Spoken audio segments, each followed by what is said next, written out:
दोस्तों, ये कहानी एक परिवार और किस्मत पर है। एक समृद्ध शहर के एक बड़े से मकान में राम प्रसाद जी का पूरा परिवार साथ रहता था।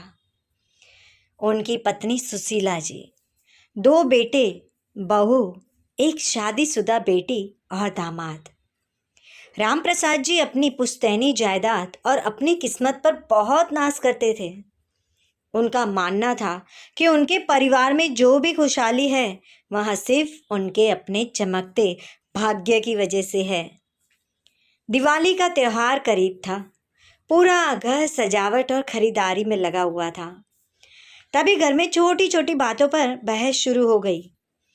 बड़ा बेटा कहने लगा कि व्यापार में जो मुनाफा हुआ है वह उसकी अपनी किस्मत से हुआ है। छोटी बहू को लगा कि घर की रौनक उसकी वजह से है।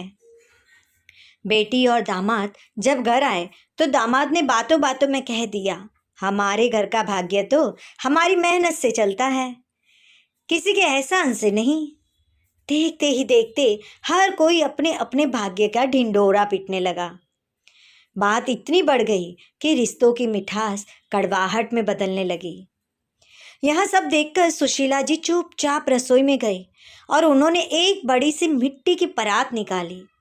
उन्होंने पूरे परिवार को आंगन में बुलाया और कहा, आज हम दिवाली की मिठाई नहीं बनाएंगे।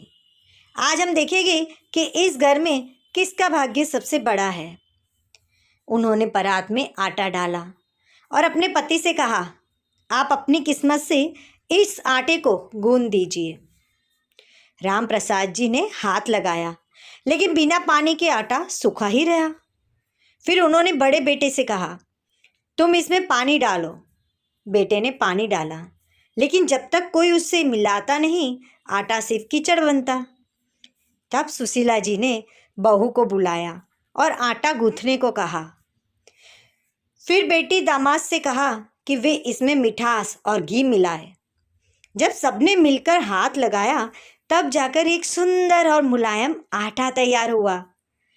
सुशीला जी ने मुस्कुराकर पूरे परिवार की तरफ देखा और कहा, आप सब अपनी अपनी किस्मत का घमंड कर रहे थे, लेकिन सच तो यह है कि अकेला इंसान चाहे कितना भी भाग्यशाली हो, वह अधूरा ही रहता है।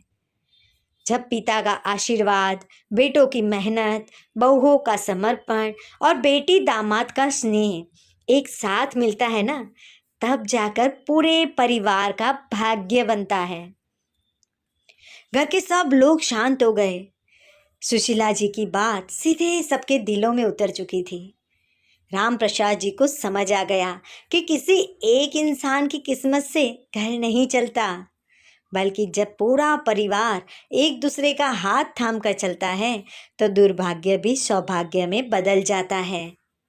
उस दिवाली उस घर में दियों से ज़्यादा रिश्तों की चमक थी, क्योंकि वे समझ चुके थे कि एक साथ जुड़कर रहना ही इंसान का सबसे बड़ा भाग्य होता है। तो दोस्तों, कहानी अच्छी लगी हो तो लाइक शेयर कमेंट्स जरूर कीजिएगा। हमारी चैनल को अभी तक आपने सब्सक्राइब नहीं किया तो सब्सक्राइब जरूर कीजिएगा। धन्यवाद।